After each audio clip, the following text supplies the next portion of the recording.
ಈಗ ಕಾಂಗ್ರೆಸ್ ಕಡೆಯಿಂದ ಕೂಡ ರಿಯಾಕ್ಷನ್ ಬರ್ತಾ ಇದೆ. ಕಾಂಗ್ರೆಸ್ ತೀರ್ಮಾನದ ಬಳಿಕ ನನ್ನ ನಿರ್ಧಾರ ಘೋಷಣೆ ಅನ್ನುವಂಥ ಒಂದು ಹೇಳಿಕೆಯನ್ನ ಇದೀಗ ಸುಮಲತಾ ಅವರು ನೀಡಿದ್ದಾರೆ. ಮಂಡ್ಯ ಲೋಕಸಭಾ ಟಿಕೆಟ್ ಬಗ್ಗೆ ಟಿವಿ ನನಗೆ ಸುಮಲತಾ ಅವರು ಹೇಳಿಕೆಯನ್ನು ಕೊಟ್ಟಿದ್ದಾರೆ. ಕಾಂಗ್ರೆಸ್ ಇನ್ನೂ ಕೂಡ ಯಾವುದೇ ಅಧಿಕೃತ ನಿರ್ಧಾರ ತೆಗೆದುಕೊಂಡಿಲ್ಲ.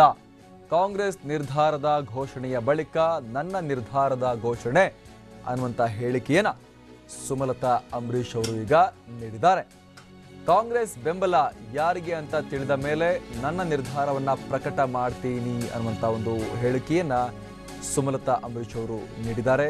ಮಂಡ್ಯ ಲೋಕಸಭಾ ಟಿಕೆಟ್ ಸಂಬಂಧಪಟ್ಟ ಹಾಗೆ ಸುಮಲತಾ ಅವರು ಈ ರೀತಿಯಾಗಿ ಹೇಳಿಕೆಯನ್ನ ಕೊಟ್ಟಿದ್ದಾರೆ.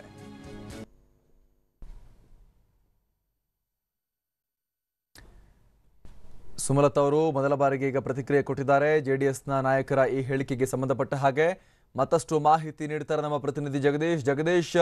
ಇಲ್ಲಿ ಸುಮಲತಾ ಅವರು ಹೇಳಿಕೆಯನ್ನ ಕೊಟ್ಟಿದ್ದಾರೆ, ಪ್ರತಿಕ್ರಿಯೆಯನ್ನ ಕೊಟ್ಟಿದ್ದಾರೆ. ಈಗ ಕಾಂಗ್ರೆಸ್ ಇನ್ನೂ ಕೂಡ ಅಧಿಕೃತವಾಗಿ ನಿರ್ಧಾರ ಘೋಷಣೆ ಮಾಡಿಲ್ಲ. ಅವರ ನಿರ್ಧಾರ ಘೋಷಣೆ ಆದ ತಕ್ಷಣ ನನ್ನ ನಿರ್ಧಾರವನ್ನ ಹೇಳ್ತೀನಿ ಅನ್ನುವಂತ ಮಾತನ್ನ ಹೇಳಿದ್ದಾರೆ ಜಗದೀಶ್.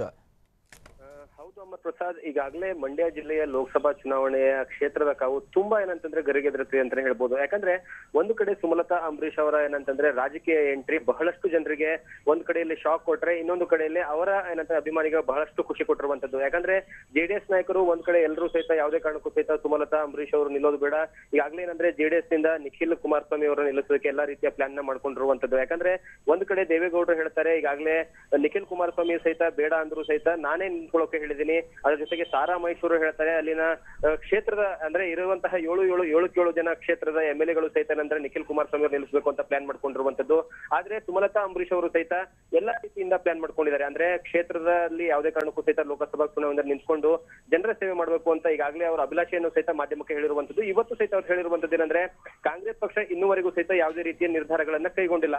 ಅವರ ನಿರ್ಧಾರ ಕೈಗೊಂಡ ಮೇಲೆ ನನ್ನ ಮುಂದಿನ ನಿರ್ಧಾರವನ್ನ ನಾನು ತಿಳಿಸ್ತೀನಿ ಅಂತ ಹೇಳೋ ಮುಖಾಂತರವಾಗಿ ಖಂಡಿತವಾಗ್ಲೂ ನಾನು ಲೋಕಸಭಾ ಚುನಾವಣೆಯಲ್ಲಿ ನಿಲ್ತೀನಿ, ಅದು ಸಹಿತ ಮಂಡ್ಯ ಕ್ಷೇತ್ರದಿಂದ ನಿಂತ್ಕೊಂಡು ಚುನಾವಣೆ ಸ್ಪರ್ಧಿಸ್ತೀನಿ ಅಂತ ಬಹಿರಂಗವಾಗಿ ಹೇಳ್ಕೊಂಡಿರುವಂತದ್ದು. ಅಂದ್ರೆ ಇಂಡೈರೆಕ್ಟ್ ಆಗಿ ಯಾವುದೇ ಕಾರಣಕ್ಕೂ ನೇರವಾಗಿ ಹೇಳ್ತಾ ಇಲ್ಲ. ಅಂದ್ರೆ ಕಾಂಗ್ರೆಸ್ ಪಕ್ಷದಲ್ಲೇ ಮೊದಲ ಹೆಜ್ಜೆಯನ್ನ ಇಟ್ಟಿರುವಂತದ್ದು. ಯಾಕಂದ್ರೆ ಈಗಾಗಲೇ ಹಿಂದೆಯೂ ಸಹಿತ ಅಂಬರೀಶ್ ಅವರು ಕಾಂಗ್ರೆಸ್ ಪಕ್ಷದಲ್ಲೇ ಇದ್ರು, ಅವರು ಆ ಪಕ್ಷದಿಂದಲೇ ಮಿನಿಸ್ಟರ್ ಆಗಿರುವಂತದ್ದು, ಸಚಿವರಾಗಿರುವಂತದ್ದು. ಹಾಗಾಗಿ ಮೊದಲ ಆದ್ಯತೆ ಸುಮಲತಾ ಅಂಬರೀಶ್ ಅವರು ಕಾಂಗ್ರೆಸ್ ಪಕ್ಷದಲ್ಲೇ ಇಟ್ಕೊಂಡಿರುವಂತದ್ದು. ಹಾಗಾಗಿ ಇತ್ತೀಚೆಗೆ ಕಳೆದ ಕೆಲವು ದಿನಗಳ ಹಿಂದೆ ಮಾಜಿ ಸಿಎಂ ಸಿದ್ದರಾಮಯ್ಯನ ಹತ್ರ ಹೋಗ್ಬಿಟ್ಟು ಸಹಿತ ಮಾತಾಡಿರುವಂತದ್ದು. ಕಾವೇರಿ ನಿವಾಸದಲ್ಲಿ ಸುಮಾರು 1 ಗಂಟೆಗೂ ಹೆಚ್ಚಿನ ಕಾಲ ಚರ್ಚೆಯನ್ನ ಮಾಡ್ತಾರೆ. ಅಂದ್ರೆ ಯಾವ ರೀತಿಯಾಗಿ ಮುಂದಿನ ನನ್ನ ರಾಜಕೀಯ ನಿರ್ಧಾರಗಳಿರ್ಬೇಕು, ರಾಜಕೀಯ ನಡೆ ಇರಬೇಕು ಅನ್ನೋದ್ರ ಬಗ್ಗೆನೂ ಸಹಿತ ಅವರ ಅನಿಸಿಕೆ ಅಭಿಪ್ರಾಯಗಳನ್ನ ಎಲ್ಲವನ್ನ ಸಹಿತ ಸ್ವತಃ ಸಿದ್ದರಾಮಯ್ಯ ಅವರ ಹತ್ರನೇ ಹೇಳ್ಕೊಂಡಿರುವಂತದ್ದು. ಅದಾದ ನಂತರವೂ ಸಹಿತ ದಿನೇಶ್ ಗುಂಡೂರಾವ್ ಅಂದ್ರೆ ಕಾಂಗ್ರೆಸ್ ರಾಜ್ಯದ ಅಧ್ಯಕ್ಷರಾಗಿರ್ತಕ್ಕಂತಹ ದಿನೇಶ್ ಗುಂಡೂರಾವ್ ಅವರ ಹತ್ರನೂ ಸಹಿತ ತಮ್ಮ ಅಭಿಲಾಷೆ, ಮಂಡ್ಯ ಕ್ಷೇತ್ರದಿಂದ ನಾನು ನಿಲ್ತೀನಿ, ನನಗೇನಂತಂದ್ರೆ ಕಾಂಗ್ರೆಸ್ ಪಕ್ಷದಿಂದ ಟಿಕೆಟ್ ಕೊಡ್ಬೇಕು ಅನ್ನುವಂತ ವಿಚಾರವನ್ನ ಸಹಿತ ಇಂಗಿತವನ್ನ ವ್ಯಕ್ತಪಡಿಸಿದ್ರು. ಆದ್ರೆ ಈ ಇಬ್ರು ನಾಯಕರು ಸಹಿತ ಸಿದ್ದರಾಮಯ್ಯ ಆಗಿರ್ಬೋದು ಅಥವಾ ದಿನೇಶ್ ಗುಂಡೂರಾವ್ ಆಗಿರ್ಬೋದು, ಇಬ್ರು ಸಹಿತ ಯಾವುದೇ ಕಾರಣಕ್ಕೂ ನೇರವಾಗಿ ಅವರ ಅಭಿಪ್ರಾಯವನ್ನ ತಿಳಿಸಿಲ್ಲ. ಇದನ್ನ ನಾವು ಹೈಕಮಾಂಡ್ ಗಮನಕ್ಕೆ ತರ್ತೀವಿ, ತಂದ ನಂತರ ಮುಂದಿನ ನಿರ್ಧಾರವನ್ನ ನಿಮಗೆ ತಿಳಿಸ್ತೀವಿ ಅಂತ ಹೇಳಿಕೆ ಮಾತಾಡ್ತೀನಿ. ಈಗ ನಮ್ಮ ಜೊತೆಗೆ ಆತ್ಮಾನಂದ ಅವರಿದ್ದಾರೆ, ಕೆಪಿಸಿಸಿ ಕಾರ್ಯದರ್ಶಿ ಆತ್ಮಾನಂದ ಅವರೇ, ತಮ್ಮ ಪ್ರತಿಕ್ರಿಯೆಗೆ ಆಗ್ತಿರುವಂತ ಬೆಳವಣಿಗೆಗೆ ಸಂಬಂಧಪಟ್ಟ ಹಾಗೆ ಜೆಡಿಎಸ್ ನಾಯಕರ ಹೇಳಿಕೆಗೆ ಸಂಬಂಧಪಟ್ಟ ಹಾಗೆ ತಮ್ಮ ಪ್ರತಿಕ್ರಿಯೆ ಏನು? ಈಗ ಅಧಿಕೃತವಾಗಿ ಸಮನ್ವಯ ಸಮಿತಿ ಸೇರಿ ಸೀಟ್ ಹಂಚಿಕೆ ಬಗ್ಗೆ ತೀರ್ಮಾನ ತಗೊಳ್ತಾರೆ ಅಂತಕ್ಕಂಥದ್ದು ನಮ್ಗೆಲ್ಲ ತಿಳಿದಿರ್ತಕ್ಕಂಥ ವಿಚಾರ.